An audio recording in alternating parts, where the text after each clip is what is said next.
ဒီ2026နှစ်တင်မှာကျွန်တော်တို့အမေရန်ဆွဲကန်ရမယ်မှတ်သားရမယ်ဂျမ်ပိုက်ခုနှစ်ခုကိုဝေမျှတော့ချင်ပါတယ်နံပါတ်1အချက်ကတော့ထာဝရဘုရားသည်အဝိကထင်ရှား၍မိန်တော်မူသည်က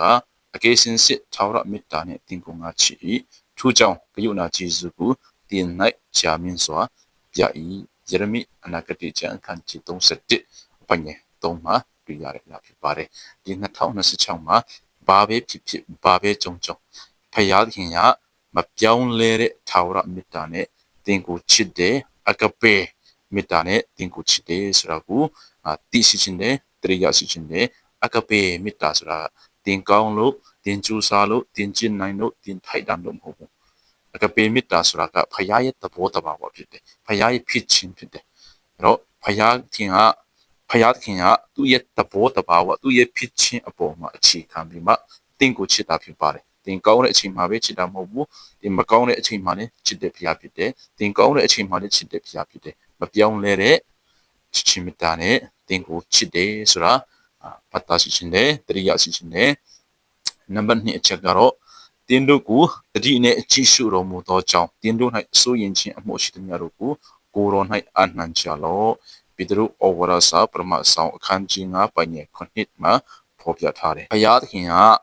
သူ့ရဲ့သားသမီးဖြစ်တဲ့အတင်နဲ့ကျွန်တော်ကိုအထူးတတိနဲ့ဂယုတဆိုင်ကြည့်ရှုနေပါတယ်။မိဘတွေကသူတို့ချစ်တဲ့သူတို့ရဲ့ရင်သွေးသားသမီးတွေကိုထိခိုက်မှဆိုလို့တခုခုဖြစ်မှဆိုလို့နေမကောင်းဖြစ်မှဆိုလို့အာဟာရချို့တဲ့မှဆိုလို့အပုံမှန်အကြီးထွားခြင်းဖွံ့ဖြိုးခြင်းမရှိမှဆိုလို့ဆိုပြီးမှအထူးဂယုဆိုင်ပြီးမှလိုအပ်တဲ့အရာတွေအားလုံးကိုလုပ်ပြီးတယ်လို့ပဲဖယားခင်ကလည်းသူ့ရဲ့သားသမီးဖြစ်တဲ့တင်းနဲ့ကျွန်တော်ကိုအထူးဂယုဆိုင်ပြီးမှကြည့်ရှုနေတယ်အဲ့တော့တင်းရဲ့စိတ်နှလုံးကိုနှောက်ယှက်တဲ့အရာတွေတင်းကိုစိုးရင်ပူပန်စေတဲ့အရာတွေတင်းကိုညက်အိတ်မရစေတဲ့အရာတွေအကုန်လုံးတင်းကိုဒုက္ခပြတဲ့တင်းမရှိတဲ့ပြဿနာတွေအခက်အခဲတွေ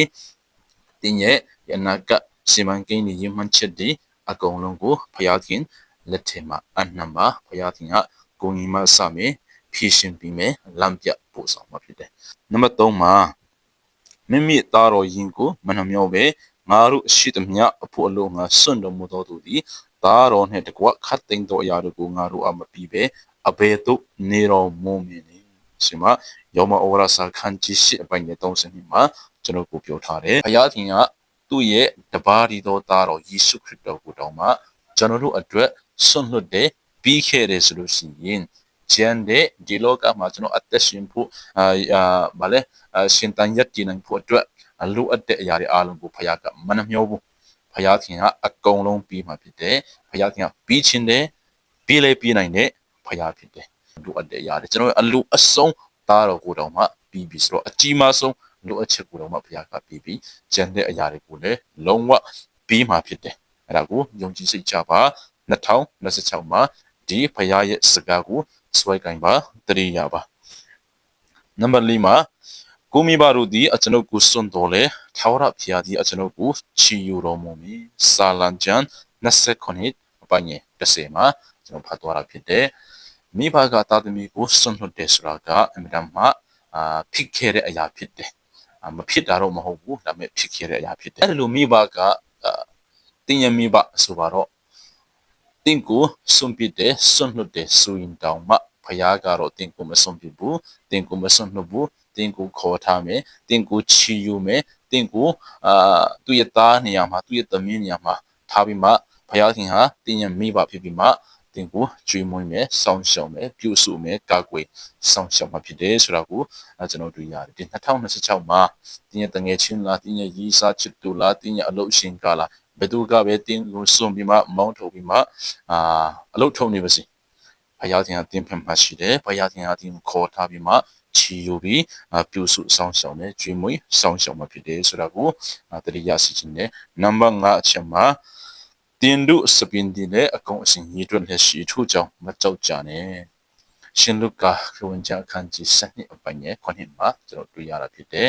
ဖခင်ကကျွန်တော်ရဲ့စပင်အကောင်လုံးရည်တွက်ထားတယ်အကောင်လုံးစပင်ကျွန်တော်ကောင်းပေါ်မှာစပင်မေပင်ရှိတယ်ဆိုတာဖခင်ကတည်တယ်ကျွန်တော်တို့မတည်ဘူးအဲ့တော့ပြောချင်တာဆိုကျွန်တော်ရဲ့အသက်တာရဲ့အသေးစိတ်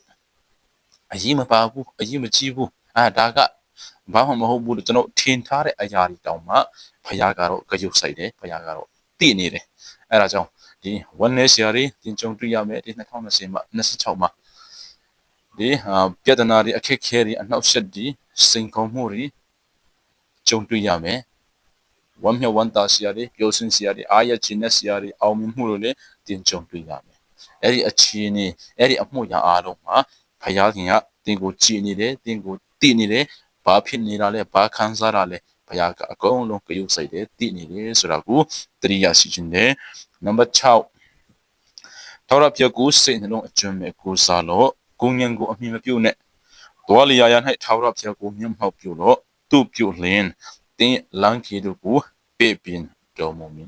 တုတ်တန်ချအခန်းကြီး3ပိုင်းငယ်9နဲ့6မှာတွေ့ရတဲ့အရာဖြစ်တယ်။ထောက်ရပြကိုတင်းရဲ့စိတ်နှလုံးအကျွမ်းမဲ့စိတ်နှလုံးအားလုံးနဲ့ကိုစားပါလို့ပြောတယ်ကိုဉဏ်ကိုအမြင်ပြုတ်နဲ့ဆိုတော့စိတ်နှလုံးအကျွမ်းမဲ့နဲ့ထောက်ရပြကိုဆိုင်တော့တခြားဘာမှကိုစားဖို့အတွက်တင်းစိတ်ကြံတော့မှာမဟုတ်ဘူးအဲ့တော့တင်းရဲ့စိတ်နှလုံးရှိသမျှနဲ့ဖခင်ကိုစားပါဆိုတော့ကိုလည်းမကူစားနဲ့အခြားလူကိုလည်းမကူစားနဲ့အလုပ်ရှင်ကိုလည်းမကူစားနဲ့ကိုရဲ့အလုပ်ကိုလည်းမကူစားနဲ့ကိုရဲ့ပညာကိုရဲ့စီစဉ်ကိုရဲ့အစွမ်းစဘာဆိုဘာမှမကူစားနဲ့ဖခင်ကိုပဲစိတ်နှလုံးအကျွမ်းမဲ့နဲ့ကိုစားပါငါတည်တယ်ငါတက်တယ်မထင်နဲ့တွားလေရမှာဖခင်ကိုမျက်မှောက်ပြုပါဖခင်ရဲ့မျက်မှောက်တော်ထဲမှာအသက်ရှင်တွားလာနေပါအဲလိုသာရှိနေမယ်ဆိုလို့ရှိရင်တော့တင်းရဲ့လမ်းခီကိုဖခင်ကပြည့်ပြင်မယ်လမ်းပြပြင်မယ်ပို့ဆောင်ပြင်မယ်လမ်းမမှားအောင်သူ့ရဲ့အလိုတော်လမ်းထဲသူ့ရဲ့တမာတရားလမ်းထဲသူ့ရဲ့ကောင်းကြီးလမ်းထဲမှာသူ့ရဲ့ချီးမြှောက်ခြင်းလမ်းထဲမှာသူ့ရဲ့မျက်နှာသာသူ့ရဲ့ကြီးစိုးတော်ခံစားရတဲ့လမ်းထဲမှာလွဲမတော်အောင်ဘုရားကပြည့်ပြင်ပို့ဆောင်ပြီးမှဖြစ်တယ်ဒီချက်ကိုလည်းမှတ်သားရှိခြင်းနဲ့နံပါတ်9ထာဝရဘုရား၌မှုလျော်ခြင်းရှိတော့သူ့ပြုလျင်စိတ်နှလုံးအလိုပြည့်စုံရသောအခွင့်ကိုပြည်တော်မူမည်ကိုအမှုရာကိုထာဝရဘုရား၌အပ်လို့ကိုတော်ကိုစားလို့သူ့ပြုလျင်စီရင်တော်မူမည်စာလံကျမ်း39အပိုင်းငယ်4နဲ့5မှာကျွန်တော်တွေ့ရတဲ့အရာဖြစ်တယ်ထာဝရဘုရား၌မှုလျော်ခြင်းရှိပါသူ့ပြုလျင်ခြင်းစိတ်နှလုံးအလိုဆန္ဒပြည့်စုံရတဲ့အခွင့်ကိုဘုရားကပြီးမယ်ဆိုမှရဲရဲတင်းတင်းကြိပြထားတယ်ကျွန်တော်ဖယားသခင်နဲ့မှုလျော်ခြင်းရှိတယ်ဆိုတဲ့အရာကဘာလဲဆိုတော့ဖယားသခင်ကြိုက်တဲ့အရာကိုကျွန်တော်ကြိုက်တယ်ဖယားသခင်လိုချင်တဲ့အရာကိုကျွန်တော်လိုချင်တယ်ဖယားသခင်တန်ဖိုးထားတဲ့အရာကိုကျွန်တော်တန်ဖိုးထားတယ်ဖယားသခင်နှစ်သက်မြတ်နိုးတဲ့အရာကိုကျွန်တော်နှစ်သက်မြတ်နိုးတယ်ဖယားသခင်ရဲ့စိတ်တဘောနဲ့ကျွန်တော်စိတ်တဘောဟာတထပ်တည်တဘောတည်ကြာလာတာဖြစ်တယ်အဲ့လိုသာဖြစ်နေမယ်ဆိုလို့ရှိရင်